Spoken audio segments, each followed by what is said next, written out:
Hello friends, सी programming सीखने की इस सीरीज में आज हम देख रहे हैं 1 से लेके n के बीच में आए हुए सारे नंबर्स का स्क्वायर रूट्स कैसे प्रिंट करें। तो सबसे पहले मुझे n की जरूरत पड़ेगी, तो उसको मैं डिक्लेयर कर देता हूं, लेट्स से इंटीजर n। उसके बाद CLR SCR लिख देता हूं ताकि हमें कोई प्रीवियस आउटपुट दिखाई ना दे, और लास्ट में मैं गेट ch लिख देता हूं।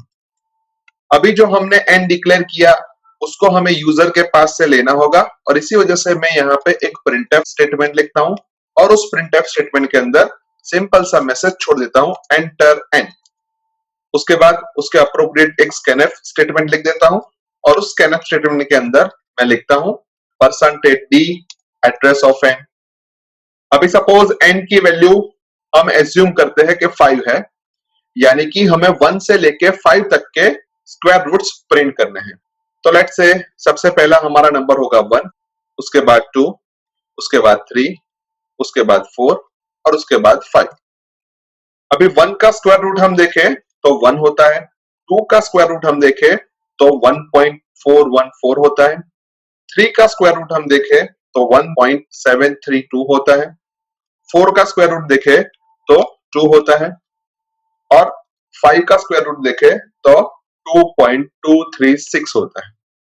यानी हम ऐसा बोल सकते हैं कि फर्स्ट टाइम हम 1 का स्क्वायर रूट प्रिंट करेंगे, सेकेंड टाइम हम 2 का स्क्वायर रूट प्रिंट करेंगे, थर्ड टाइम हम 3 का स्क्वायर रूट प्रिंट करेंगे, फोर्थ टाइम हम 4 का स्क्वायर रूट प्रिंट करेंगे, और फिफ्थ टाइम हम 5 का स्क्वायर रूट प्रिंट करेंगे। यानी कि हम 5 बार अलग अलग नंबर का स्क्वायर रूट प्रिंट करेंगे, और इसीलिए हमें लूप की जरूरत पड़ेगी। तो मैं यहाँ पे एक फॉर लूप ले लेता हूं, और उस फॉर लूप के अंदर हम कुछ टास्क परफॉर्म करेंगे। अभी हमें 1 से लेके n तक के स्क्वायर रूट्स प्रिंट करवाने हैं, और इसी वजह से मैं इनिशियल स्टेटमेंट के अंदर लिख दूंगा i इज इक्वल्स टू 1। उसके बाद हमें एक कंडीशन रखनी होती है, तो मैं कंडीशन यहाँ पे रख देता हूं i की वैल्यू लेस देन और इक्वल्स टू n के बराबर होती है। ये कंडीशन हम ऊपर भी चेक कर सकते हैं कि जब हमारे n की वैल्यू 5 थी तब हमारे i की वैल्यू 1 से लेके 5 तक होती है, 5 से ज्यादा नहीं होती, और इसी वजह से मैंने यहाँ पे i लेस देन और इक्वल्स टू n लिखा है। अभी i की वैल्यू के अंदर हर बार एक एक का इंक्रीमेंट होता है, और इसी वजह से मैं यहाँ पे लिखता हूँ i प्लस प्लस। अभी फॉर लूप की बॉडी के अंदर हमें 1 से लेके n तक के स्क्वायर रूट्स प्रिंट करवाने हैं, तो इसीलिए मैं एक प्रिंटफ स्टेटमेंट लिखता हूं, और उस प्रिंटफ स्टेटमेंट के अंदर मैं लिखूंगा square root of %d is equals to %lf। अभी जो %d हमने लिखा है उसकी वैल्यू i से रिप्लेस हो जाएगी, और जो %lf हमने लिखा है उसकी वैल्यू sqrt ऑफ i से रिप्लेस हो जाएगी। अभी यहाँ पे हमने sqrt करके एक फंक्शन का यूज किया है, जो कि हमें किसी भी नंबर का स्क्वायर रूट फाइंड करके देगा, और ये sqrt फंक्शन है वो math.h फाइल में बिलोंग करता है। इसी वजह से मुझे एक और हेडर फाइल ऐड करनी पड़ेगी, तो उसके लिए मैं लिख देता हूं #include math.h।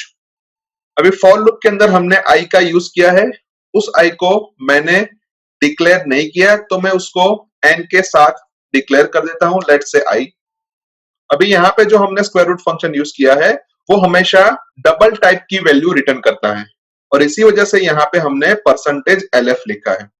एक और बात हमें ध्यान में रखनी चाहिए कि जब भी हम डबल टाइप की वैल्यू को प्रिंट करवाते हैं तब वो वैल्यू बाय डिफॉल्ट 6 प्रिसिजन की होती है, लेकिन अगर हमें प्रिसिजन कम या ज्यादा करने हैं तो मैं %lf के बीच में उसका काउंट लिख दूंगा, लेट्स से 0.3। यानी इसका मतलब ऐसा हुआ कि हमें जो भी रिजल्ट मिल रहा है उसके 3 प्रिसिजन हो गए। अभी यहाँ पे हमने हमारे प्रोग्राम का लॉजिक लिख दिया है, तो सबसे पहले मैं प्रोग्राम को सेव कर देता हूं, उसके बाद प्रोग्राम को कंपाइल करता हूं, और उसके बाद प्रोग्राम को रन करके देख लेता हूं।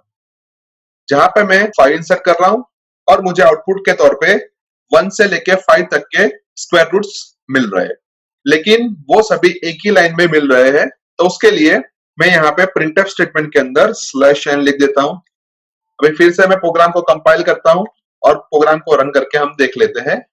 अभी यहाँ पे मैं इनकी वैल्यू 5 इंसर्ट कर रहा हूं, और मुझे आउटपुट के तौर पे 1 से लेके 5 तक के स्क्वायर रूट्स मिल रहे हैं, और सभी के सभी स्क्वायर रूट्स हमें परफेक्टली सही मिल रहे हैं। यानी कि हमने जो यहाँ पे कोड लिखा है वो हमारा परफेक्टली वर्क कर रहा है।